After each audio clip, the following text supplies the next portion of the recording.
Doctor ortho Ayurvedic oil और capsule, अब दर्द भी घुटने टेकेगा।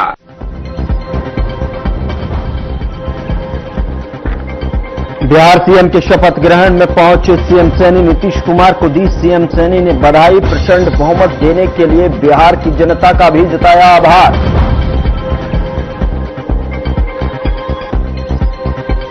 कांग्रेस सांसद दीपेंद्र हुड्डा का सरकार पर वार, कहा किसान मजदूर विरोधी पार्टी के बीजेपी लोगों की हक की लड़ाई लड़ने के लिए सड़कों पर उतरेगी कांग्रेस।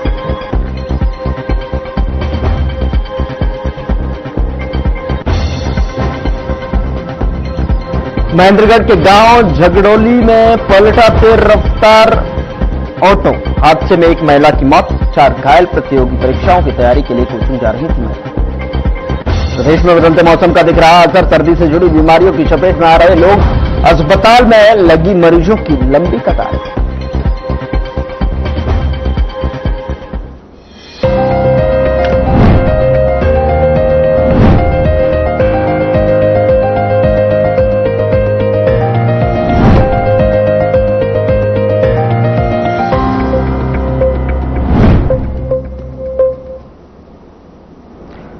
नमस्कार, मैं हूं आपके साथ गौरव राजेंद्र। वक्त हुआ है मसला का, और मसला में चर्चा आज जो है अल फलाह यूनिवर्सिटी को लेकर करेंगे, जहां पर अल फलाह यूनिवर्सिटी के आतंकी कनेक्शन पर फिर चर्चा में। इंटेलिजेंस रिपोर्ट में कई चौंकाने वाले खुलासे सामने आए। दिल्ली में बीते 10 नवंबर को हुए धमाके के आरोपी डॉक्टर उमर नवी के अल फलाह यूनिवर्सिटी से लिंक सामने आने के बाद अब इंटेलिजेंस एजेंसियों ने इस यूनिवर्सिटी को लेकर एक और बड़ा खुलासा किया है। रिपोर्ट के मुताबिक यह कोई पहला मामला नहीं है। इससे पहले भी अल फलाह से पढ़े कई स्टूडेंट आतंकी गतिविधियों में शामिल रह चुके हैं। इंडियन मुजाहिदीन का सक्रिय सदस्य मिर्जा शादाब बेग भी अल फलाह यूनिवर्सिटी से इंजीनियरिंग कॉलेज का छात्र रह चुका है। बेग ने 2008 में फरीदाबाद स्थित अल फलाह इंजीनियरिंग कॉलेज से बीटेक इलेक्ट्रॉनिक्स एंड इंस्ट्रूमेंटेशन पूरा किया था, और उसी साल जो है अहमदाबाद में हुए सीरियल धमाकों में वह शामिल पाया गया। यानी पढ़ाई के दौरान ही वह हमलों की प्लानिंग कर रहा था। यह आतंकी पिछले कई सालों से भागा हुआ है। अगर सूत्रों के मुताबिक बात की जाए तो इसकी लोकेशन अफगानिस्तान में बताई जाती है। लेकिन आज मसला में सवाल यहां पर उठते हैं। अल फलाह यूनिवर्सिटी को लेकर कई सवाल यहां पर जहन में उठते हैं, जो कि अब जो है उनके सवालों के जवाब भी यहां पर तलाशने की कोशिश करेंगे। सवाल यह कि क्या एक यूनिवर्सिटी टेरर मॉड्यूल की बैकबोन बन सकती है? ये सोचा था आपने? ये समझने की कोशिश करेंगे आखिरकार ये यूनिवर्सिटी टेरर मॉड्यूल की बैकबोन कैसे बन गई। सवाल यह भी है कि क्या इस केस में शिक्षा के नाम पर कट्टरपंथ को बढ़ावा दिया जा रहा था? क्या यूनिवर्सिटी में सिर्फ कट्टरपंथी ही जो है गतिविधियां शामिल थी? सवाल यह भी है कि अल फलाह की फंडिंग में कौन कौन शामिल है? क्या विदेशी हैंडलर जुड़े हुए हैं? क्या भारत की यूनिवर्सिटी में फंडिंग की मॉनिटरिंग बेहद लूज नजर आ रही है, बेहद लूज है? यह भी समझने की कोशिश करेंगे। तमाम सारे वो सवाल हैं, आज पैनल से जो है डिस्कस करते हुए नजर आएंगे। हमारे साथ एक पैनल जुड़ा हुआ है, उसका परिचय मैं आपके साथ करा देता हूं। हमारे साथ बातचीत करने के लिए जो है मसला में आज रामराजू शर्मा जी, प्रवक्ता बीजेपी की तरफ से अपना पक्ष रखने के लिए जुड़ रहे हैं। बहुत स्वागत है सर आपका। मधुसूदन जो है बवेचा, प्रवक्ता कांग्रेस की तरफ से अपना पक्ष रखेंगे। बहुत स्वागत है सर आपका भी। मनोज कुमार, वरिष्ठ पत्रकार के तौर पर अपनी जो है प्रतिक्रिया यहां पर रखेंगे। बहुत स्वागत है मनोज भाई आपका भी। सबसे पहले रामराजू शर्मा जी, मैं आपसे शुरुआत करना चाहूंगा। लगातार एक ऐसी यूनिवर्सिटी जो कि ऐसी टेरर अटैक में और जो है यहां पर आतंकी गतिविधियों में उसका नाम जो है 2007, 2008 से लगातार सामने आ रहा है, और इस बार तो 2024 में। और ऐसे में पीओके से भी एक जो है बयान सामने आया था, और उसकी जो वीडियो क्लिप्स है वो भी लगातार वायरल हो रही हैं। उन्होंने कहा कि दिल्ली से लेकर यानी लाल किले से कश्मीर तक के, कश्मीर के जंगलों तक जो जला देंगे। और अब इसी तरीके की, इसी तर्ज पर जो है इतनी बड़ी मात्रा में फरीदाबाद में अमोनियम नाइट्रेट यानी विस्फोटक सामग्री मिलती है, उससे कहीं ना कहीं उनके मंसूबे साफ तौर पर जग जाहिर है। क्या आपको लगता है कि ये यूनिवर्सिटी कहीं ना कहीं धीरे धीरे जो कि पढ़ाई के आड़ में, इंजीनियरिंग के आड़ में जो एक डिप्लोमाधारी, जहां पर जो डॉक्टर हैं व्हाइट कॉलर जो है एक मॉड्यूल आतंकियों का बनता जा रहा है। एक तरफ तो सरकार जो है रेड कॉलर को जो है रेड जो आतंकी जो है माओवादी हैं उनको समाप्त करने की ओर बढ़ती है, या व्हाइट कॉलर इतनी जो है मात्रा में जो धमाके, और इस बार जो है एक यूनिवर्सिटी जो है टेरर मॉड्यूल का बैकबोन बन जाती है। Ramraj Sharma ji, over to you. देखो, सबसे पहले मैं आपके चैनल के माध्यम से हमारे प्रदेश की देवतुल्य जनता जनार्दन को राम राम करता हूं, फिर आपकी बात का जवाब देता हूं। ये यूनिवर्सिटी ना होकर फरीदाबाद में अल-फला, ये आतंकवाद की फैक्ट्री है। एग्जैक्टली जिस तरह से ईडी जांच कर रही है, एनआईए जांच कर रही है, और हमारी हरियाणा पुलिस जांच कर रही है, अन्य एजेंसी जांच कर रही हैं। जैसे आपने बताया इंडियन मुजाहिदीन से भी इसका रिलेशन है, और भी कई आतंकवादी संगठनों से इसका कनेक्शन मिला है। और जो आप ये बताइए, जो एमबीबीएस डॉक्टर और एमडी डॉक्टर जिसकी 5-7 लाख रुपए महीना सैलरी होगी, वो डॉक्टर ना होके डॉक्टर को हमारे समाज में भगवान के रूप में देखा जाता है। उसका काम है जनता की सेवा करना, जनता को बचाना, पीड़ित को बचाना, जो बीमार है उसको बचाना, और वो मारने का काम कर रहे थे तो सारे। तो इससे साफ साफ जाहिर होता है ये आतंकवाद की फैक्ट्री थी। और किसी भी कीमत पे मैं आपके चैनल के माध्यम से देवतुल्य जनता जनार्दन को बताना चाहूंगा, इसमें चाहे कितना भी बड़ा हो, कोई भी इन्वॉल्व हो, किसी भी कीमत पर बख्शा नहीं जाएगा, इसको छोड़ा नहीं जाएगा। क्योंकि हमारी सरकार का मेन उद्देश्य है भ्रष्टाचार मुक्त हरियाणा और नशा मुक्त हरियाणा और अपराध मुक्त हरियाणा। और हमारे डीजीपी साहब ने विशेष अभियान भी चला रखा है अपराधियों को पकड़ने के लिए। उसमें संवेदनशील अपराधी भी पकड़े गए हैं और लगभग 3400 करीब अपराधी भी पकड़े गए हैं। तो मैं आपको ये चीज बताना चाहूंगा, जिस तरह से ये ऐसे मिल रहे हैं सारे एक ही समुदाय के, तो इसका मतलब साफ साफ जाहिर होता है भाई ये इसमें इसी यूनिवर्सिटी में लव जिहाद के भी मामले मिले हैं। जो एमडी डॉक्टर और इस तरह की हमारे बच्चों को शिक्षा दे रहे और एक विशेष समुदाय के, तो इससे हमारे देश की जनता को जागने की जरूरत है। और मैं देवतुल्य जनता जनार्दन से विनम्र आग्रह भी करता हूं आपके चैनल के माध्यम से, भाई आप किसी को किराए पर मकान दे या अपने बच्चों को अच्छी शिक्षा दे। और जिस तरह से ये लव जहाज का इन्होंने ये चला रखा है इन्होंने अभियान, अपने बच्चों को अच्छे संस्कार दे और उनको समझाएं कि इनसे बचें। और रही बात इनको सजा देने की, हमारी एजेंसियां जांच कर रही हैं, इनको छोड़ा नहीं जाएगा चाहे जमीन का नीचे हो। एक और अपराधी को जिस तरह से एनआईए हमारी एजेंसी लेकर आई अमेरिका से, तो ये अपना अपना उदाहरण है और वो हरियाणा पुलिस की कस्टडी में आ जाएगा। गुड़गांव में भी उसके खिलाफ, बिश्नोई गैंग का गुड़गांव में भी उसके खिलाफ एक मामला है। और जिस तरह से वहां पे ये नक्सलवाद को खत्म किया जा रहा है, बिल्कुल खत्म होने के कगार पे है। और कश्मीर में भी 70% से ज्यादा आतंकवादी घटनाओं में कमी आई है। और इसकी जड़ पे आप जाइए, इसकी जड़ है कांग्रेस पार्टी। कांग्रेस पार्टी चाह रही है वह भारत इस्लामिक राष्ट्र बने और ये अल्पसंख्यक को बहुसंख्यक, बहुसंख्यक को अल्पसंख्यक बनाना चाह रहे हैं। और आप कांग्रेस का इतिहास देख लो और इसकी रचना, इस फैक्ट्री की नींव, मैं तो इसको फैक्ट्री कहूंगा, इस फैक्ट्री की नींव कांग्रेस ने रखी थी। और मैं इतना जरूर कहूंगा, भाई जिस तरह से कई ऐसी चीजें होती हैं जो जांच एजेंसियां बता भी नहीं सकती, तो जांच चल रही है और जो जो इसमें इन्वॉल्व है उसको कड़ी से कड़ी सजा दी जाएगी। और इन फ्यूचर के लिए हमारी फोर्स बहुत एक्टिव है और एक स्पेशल सेल भी बनाया जा रहा है हमारी पुलिस में, आतंकवादी विरोधी सेल, जो पूरी बारीकी से नजर रखेगा इस पे। तो मैं समझता हूं हमारी एजेंसियां, हमारी पुलिस एक्टिव मोड में थी, नहीं तो इतनी विस्फोटक सामग्री, इतनी भारी मात्रा में विस्फोटक सामग्री जो उन्होंने इकट्ठी करी थी इन आतंकवादियों ने, ये तो फरीदाबाद क्या पूरा दिल्ली को भस्म कर सकते थे, पूरी दिल्ली को जला सकते थे।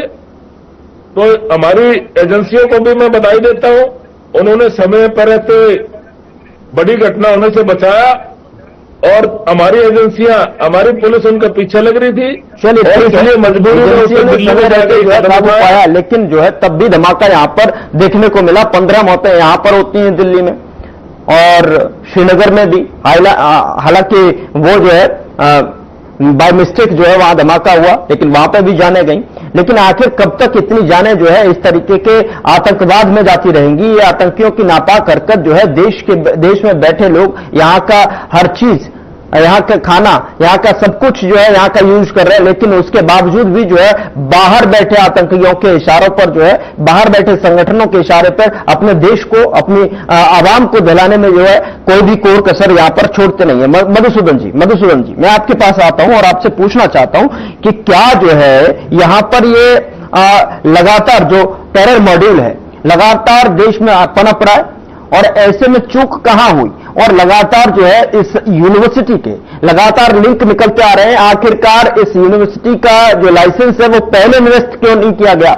इतना समय, इतना बड़ा गैप और एक और धमाका, और न जाने कितने डॉक्टर्स इसमें जो है शामिल हैं। और उन सभी डॉक्टर्स को अगर देखा जाए तो एक आवाम चाहती है, डॉक्टर्स तो भगवान का रूप होता है जनता के लिए, लोगों के लिए, मरीजों के लिए, कि बचाने का काम करता है। लेकिन जो इतने बड़े पैमाने पर इतनी बड़ी जो है नंबर्स में जो है सैलरी लेते हों और उसके बाद में भी वो कहें कि देखिए हम तो जो है सताए हुए हैं साहब, उसकी मानसिकता का क्या जो है इलाज है? मधुसूदन जी, सबसे पहले मैं आपको धन्यवाद देता हूं और आपके इसको चैनल को अच्छे से देखते हैं। सबसे बड़ी बात यह है कि अभी मेरे साथी जो सरकार की बहुत तारीफ कर रहे थे, उन्होंने बड़े तरीके से सरकार को बचाने का काम किया। बोले कि ये काम जो है कांग्रेस की फैक्ट्री है, कांग्रेस ने बनाया है। अरे भाई, इनको 11 साल हो गए, कांग्रेस अच्छी नहीं थी तो जनता ने लगा दिया। अब तुम तो अच्छे काम करके दिखाओगे तो जनता तुम्हें गले लगाएगी। तुम्हारी जो है तो सेंटर में गवर्नमेंट बीजेपी की, दिल्ली में गवर्नमेंट बीजेपी की, और होम मिनिस्टर अपने आप को ताकतवर समझते हैं। उनकी होम मिनिस्ट्री के फेलियर के कारण ये काम हुए। अब ये काम तो एक दिन का तो होता नहीं है, ये धीरे धीरे पनपता है। जो भी ये जालसाजी की जाती है या आतंकवादी काम करते हैं, पहले रेकी करते हैं। रेकी तो जब करते हैं तो रेकी के समय इनको मुस्तैद होना चाहिए, पुलिस को, राह को, सीआईडी को, अपना एसआईटी को, नेटवर्क एजेंसी को। तो ये सारी की सारी एजेंसी वहाँ दिल्ली में बैठी है, सबका हेडक्वार्टर है वहाँ पे। इसके बावजूद जो अगर ये काम होता है तो बड़े दुर्भाग्य की बात है। और हमें जो है ना इस बात के लिए शोक भी है और शर्म भी आती है कि हमारी गवर्नमेंट जो है ना कि केवल दिल्ली में फेल है, बल्कि जहां जहां इनकी सरकार, भाजपा की सरकार है, वहां पे आतंकवाद, अत्याचार, व्यभिचार और आतंक का माहौल है। बच्चे सुरक्षित नहीं है, महिलाएं सुरक्षित नहीं है, बुजुर्ग सुरक्षित नहीं है, आम नागरिक, व्यापारी, किसान कोई सुरक्षित नहीं है। तो ये कारण क्या है? सरकार की फेलियर है। सरकार जो अगर मुस्तैद हो तो ऐसा काम करना बहुत कठिन है। और लाल किला तो हर टाइम जो है सिक्योरिटी के अंदर बैठा है, तो सिक्योरिटी में ही फेल हुई है, सिक्योरिटी पूर्ण रूप से फेल हुई है।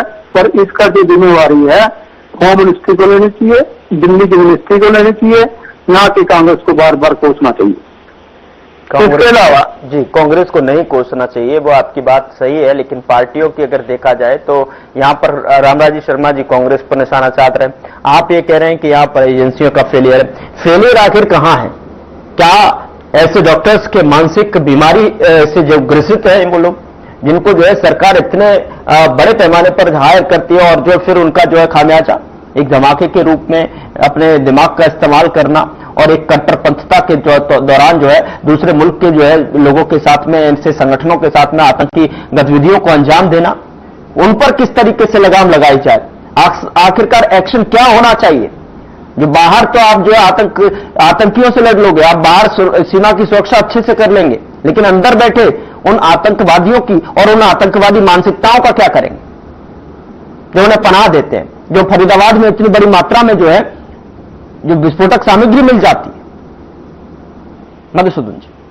हाँ जी, मेरा कहने का मतलब ये है, पार्टी एक दूसरे पर ही जो आरोप प्रत्यारोप चलता रहे। मैं पार्टी के नाते से नहीं कह रहा, एक सामाजिक प्राणी होने के नाते से भी कह रहा हूँ। अगर मेरी सरकार की नाकामियां होंगी, मैं अपने आप को असुरक्षित समझूंगा कि सरकार की जिम्मेवारी है, मेरे बच्चे सुरक्षित नहीं होंगे तो सरकार की जिम्मेवारी है। जो यूनिवर्सिटी में कोई घपले ये ऐसे आतंकवादी बीज जो पैदा किए जा रहे हैं, तो सरकार की नाकामी। 2007 और 2008 में भी इसी यूनिवर्सिटी का नाम आया था ना, जयपुर और अहमदाबाद। 2007 और 2008 में भी इसी यूनिवर्सिटी से जो है जो नाम जुड़ा था। हेलो, ठीक है, मैं आपके पास वापस लौट रहा हूं। मनोज जी, आपकी धारणा क्या कहती है? क्या जो है 2007 और 2008 में जयपुर, अहमदाबाद, दिल्ली तीनों में जो है एक ही यूनिवर्सिटी का नाम बार बार क्यों उभर रहा है? इसके पीछे आपको क्या लग रहा है कि लॉन्ग टर्म नेटवर्क या असल में समय पर पकड़ा नहीं गया, ये सबसे बड़ी वजह है? समय पर लगाम नहीं लगाई गई, ये सबसे बड़ी वजह है। और दूसरी चीज, जो ऐसी यूनिवर्सिटीज को फंडिंग कहां से आती है, कितनी मात्रा में फंडिंग हो रही है, कब फंडिंग हो रही है, क्या उस पर जो है नजर नहीं रखी जा रही? क्या वहां पर भी जो है ग्लिचेस सामने निकल कर आ रहे हैं? वहां पर भी कुछ बैरियर्स है? इतनी बड़ी मात्रा में भाई फंडिंग कहां से आ रही है इन लोगों को चलाने के लिए, इन लोगों को जो है जो इतनी बड़ी मात्रा में जो है सामान सामग्री देने के लिए? मनोज, आप सही बता रहे हैं कि ये मॉडल जो एक्सपोज हुआ है वो ऐसा नहीं है कि कुछ दिन पहले से ही शुरू हुआ होगा। मुझे ऐसा ये जो है बहुत दिनों से इस तरह का काम में इन्वॉल्व होगा और फाइनली जो है इस तरह की घटना हुई और एक्सपोज हुआ, तो इसमें जो है इन्वेस्टिगेटिंग एजेंसीज को क्रेडिट देना चाहिए कि किस तरह से उन्होंने जो है विस्फोट के पहले ही जो है इस तरह का टेरर एक्टिविटीज को एक्सपोज किया और बहुत मात्रा में जो है विस्फोटक पदार्थ पाए गए थे और रिकवर किया गया। तो मुझे ऐसा लग रहा है कि ये इशू जो है बहुत दिनों से होगा, भले हालांकि ऐसी घटना जो है चूंकि लोग सीक्रेट रूप से करते हैं और आजकल चूंकि इंटरनेट का जमाना है तो इसमें थोड़ा सा कुछ लोग पासपोर्ट या कुछ हैक करके कुछ इस तरह का काम में इन्वॉल्व होते हैं। तो मुझे ऐसा लग रहा है कि ये घटना बहुत पहले से होगी। जहाँ तक आपने फंडिंग का बताया तो इस पे जो है मुझे लग रहा है एजेंसीज को स्ट्रिक्टली मॉनिटर करना चाहिए और आने वाले समय में जैसे जैसे इन्वेस्टिगेशन होगा वैसे वैसे जो है पर्दाफाश होगा कि इनको जो है कहाँ से जो है फंडिंग आता था और उस पर जो है कंट्रोल लगेगा। और हालांकि ये भी देखा गया है कि जो आतंकवादी गतिविधियों में इन्वॉल्व होते हैं वो अपना डिफरेंट मॉडल्स अपनाते हैं और एक बार अगर कुछ घटना में इन्वॉल्व होते भी हैं तो जो फिर दूसरे मॉडल का वो रूप धारण करके या दूसरे मॉडल को यूज करते हैं। तो मुझे ऐसा लग रहा है कि वो ये डिफरेंट तरीके का मॉडल अपनाते हुए फंडिंग लिया होगा। अगर वही इस तरह की घटना जो है और इतने लोग इन्वॉल्व नहीं होते, हालांकि अभी भी इन्वेस्टिगेटिंग एजेंसी जो है लगभग 100 जो डॉक्टर्स हैं जो यहाँ पे पढ़े, पहले भी पढ़े या इंटर्नशिप किए या अभी काम भी कर रहे हैं, सब कुछ इन्वेस्टिगेशन के अंतर्गत लाया गया है और उनसे पूछताछ की जा रही है। और डीजीपी हरियाणा ने भी कहा कि अगर लैप्सेस, सिक्योरिटी लैप्सेस अगर कुछ हुआ है तो उसको भी जो आइडेंटिफाई करके जो भी लोग इसमें इन्वॉल्व होंगे उसे पनिश किया जाएगा। तो मुझे लग रहा है कि ये बहुत बड़ा नेटवर्क था जिसमें से हमारी एजेंसियां काम कर रही है और इसमें धीरे धीरे करके बहुत खुलासा हो रहा है। लेकिन मनोज जी, यहाँ पर मधुसूदन जी ने अभी एक बात कही कि यहाँ पर एजेंसियों का यहाँ पर जो है थोड़ा बीच में फेलियर साबित हो रहा है कि एजेंसियां जो है सक्रिय नहीं हो पाई, एजेंसियों को जो है यहाँ पर पनपने दिया गया, जो है ऐसा फैक्ट्री को जो है जीता जागता जो है यहाँ पर और जो है पनपाया गया, एजेंसियां यहाँ पर वो नहीं थी। क्या आपको लग रहा है कि यहाँ पर कहीं न कहीं राज्यों और केंद्र की जो एजेंसियां हैं, क्या यहाँ पर कोऑर्डिनेशन गैप यहाँ पर दिखाई दे रहा है?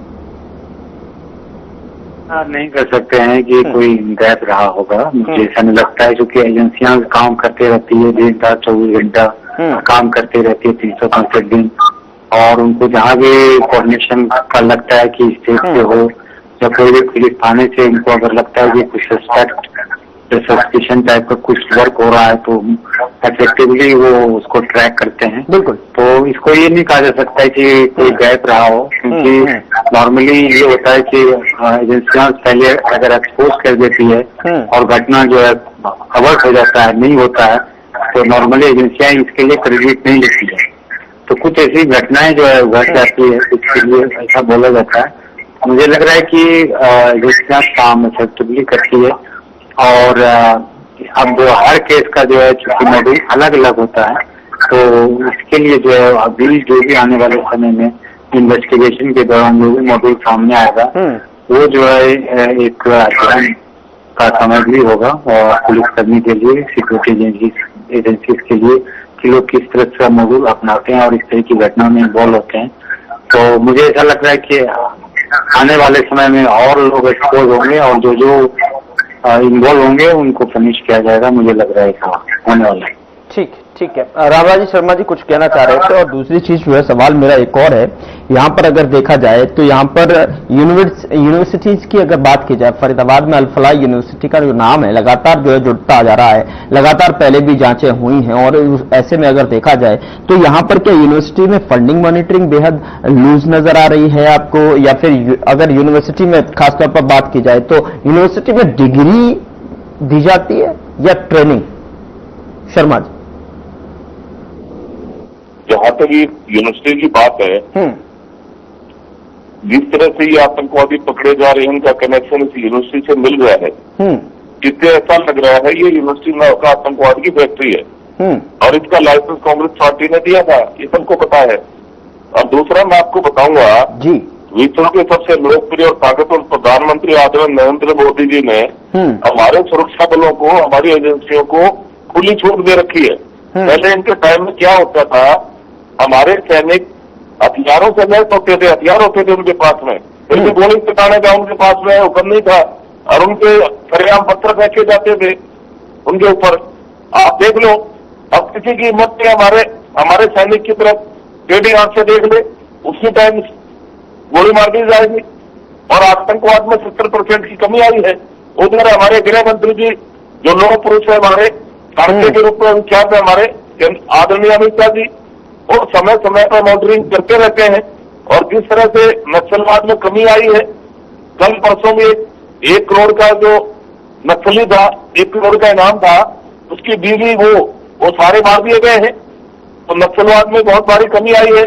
ऐसे ही हमारे मुख्यमंत्री जी भी शर्मा जी जो नक्सल की बात कर रहे हैं वो आप सफाया कर रहे हैं, वहां पर आपका जो ऑपरेशन चल रहा है, आप लाल आतंक के खिलाफ आवाज उठा सकते हैं। आपने लाल आतंक सुना होगा, उन्होंने अपना नाम दिया था कि लाल आतंक जो है उसको नक्सल को जाना जाता है, लेकिन सफेद आतंक आ गया साहब बीच में। ये व्हाइट इसको तो ढूंढ के जा रहा है। जिस तरह से जिन से इनका कनेक्शन मिल रहा है उनको पकड़ के भीतर ढोका जा रहा है। उनको ऐसी सजा मिलती है, किसी की हिम्मत नहीं होगी ऐसा कदम उठाने की। कड़ी से कड़ी सजा दी जाएगी इनकी। और इसमें जो इन्वॉल्व है, डार्ट है, हमारी एजेंसियां जांच कर रही है। मधुसूदन जी कह रहे हैं कि आप पार्टी पर जो है आरोप प्रत्यारोप लगा रहे हैं, उनके कांग्रेस पर जो है बीच में लेकर आ रहे हैं। मधुसूदन कांग्रेस पार्टी ने क्या किया, कांग्रेस पार्टी ने एक धर्म विशेष के ऊपर बल दिया। ये भारत को इस्लामिक राष्ट्र बनाना चाह रहे थे। ये चाह रहे थे जिस तरह से इमरजेंसी में हमारे हिंदू भाइयों का तो पकड़ का नफरत करवा दिया और मुसलमानों को छेड़ा तक नहीं। इसका मतलब साफ साफ जाहिर था कि भाई अल्पसंख्यक को बहुसंख्यक बनाना चाह रहे थे, बहुसंख्यक को अल्पसंख्यक, भारत को इस्लामिक राष्ट्र बनाना चाह रहे थे। अगर उस समय में कांग्रेस पार्टी कड़ाई से आतंकवाद का मुकाबला करती, आतंकवाद को खत्म करती, तो आप ये सब देखने को नहीं आती। और मैं आपको बताना चाहूंगा, इस आतंकवाद की फैक्ट्री का लाइसेंस कांग्रेस पार्टी ने दिया था। और जिस तरह से कांग्रेस पार्टी, आप कहीं पर भी देख लो, किसी एक कांग्रेस की राहुल गांधी जिसके बारे में स्टेटमेंट आई है, प्रियंका गांधी की स्टेटमेंट आई, उन्होंने निंदा करी है जनता की। चलिए कांग्रेस के इजाजत नहीं दे रहा है। रामराज शर्मा जी, बहुत बहुत शुक्रिया चर्चा में शामिल होने के लिए। मनोज भाई, बहुत बहुत शुक्रिया चर्चा में आने के लिए। मधुसूदन बवेजा जी, बहुत बहुत शुक्रिया चर्चा में शामिल होने के लिए। लेकिन तमाम सारे वो सवाल जो है इसके पीछे जो अल-फलाह यूनिवर्सिटी के आतंकी कनेक्शन पर जिस तरीके से नाम सामने निकल कर आ रहे हैं और लगातार जो लिंक जो है 2007-2008 में जिस तरीके से जयपुर और अहमदाबाद फिर दिल्ली जो कनेक्शन एक साथ जो है जोड़े जा रहे हैं, उस पर जो है बहुत सारे चौंकाने वाले खुलासे और भी होना बाकी हैं। लगातार एनआईए और तमाम इंटेलिजेंस यहां पर सर्च ऑपरेशन में लगातार जारी है। आखिरकार कहां से फंडिंग आती है, कहां जाती है और कैसे जो है ये इतना बड़ा टेरर मॉड्यूल जो है अल-फलाह यूनिवर्सिटी में पनपा, ये सारे सवाल हैं। ये इनकी परत तक जो है जाना अभी लगातार एजेंसियों की यहां पर कड़ी खोलने में लगी हुई है। देखना यह होगा कि किस तरीके से इसका जो समाधान निकल कर आता है, किस तरीके से उन सभी लोगों को जो है सजा मिल पाती है। फिलहाल मसला में इतना ही। नमस्कार।